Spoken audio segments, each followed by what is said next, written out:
রানুদি, তোমাকে আজকে আমার বাড়িতে নিয়ে যাব আমার বাবার সাথে বিয়ের প্র্যাঙ্ক ভিডিও করতে।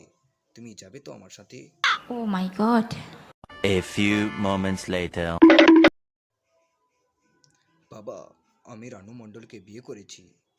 এতদিন পরে তুই একটা কাজের কাজ করেছিস বেটা। দুটো নেপালের টিকিট কেটে এনেছি, কদিন বৌমাকে নিয়ে নেপালে হানিমুন করে। বাবা, আমি তোমার সাথে প্র্যাঙ্ক করছিলাম। আমি রানুদিকে বিয়ে করতে যাব কেন?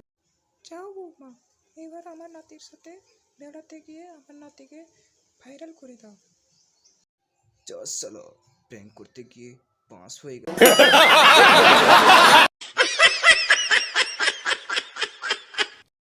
এটাই হলো সবচেয়ে রাজা দামি বিড়ি। আমি জানি আপনি এইটারই খোঁজ করছেন ততক্ষণ থেকে। একমাত্র আমিই জানি এই বিড়িটা কোথায় এখন পাওয়া যায়। সেটা এই মুহূর্তে আপনার না জানলেও চলবে। বাবা, হ্যাঁ বল। আমার কিছু টাকা লাগবে, বন্ধুদের সাথে পিকনিকে যাব।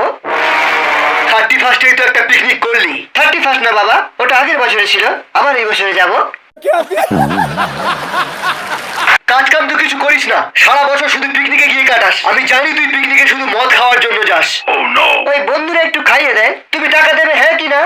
1 টাকাও দেবো না পিকনিকের জন্য। ঠিক আছে, দরকার নেই তোমার টাকা, আমি তাও পিকনিক করব। কোথায় করবি? আমাদের ছাদে করব।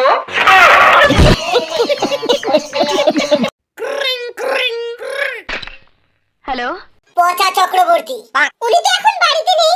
আরে সালি, এটা আমার নাম রে। তোকে হ্যাপি নিউ ইয়ার বলার জন্য ফোন করেছি। এবার রাখ, রং নাম্বার। কে ফোন করেছিল পূজা? ওসব কথা বাদ দে, বাথরুমের গিজারটা খারাপ হয়ে গেছে, আমাদের ঠান্ডা জল দিয়ে চান করতে হবে। ও মাই গড, সাইকেলের রড। আমি জল গরম করেছি, আমি আগে চান করে আসি। না, আমি আগে চান করব। পহলি ফুরসত মে নিকাল। গরম জলে চান তো আগে আমি করব, 8 ঘন্টা পরে আয়। বাথরুমে তো আগে আমি পা রাখবো।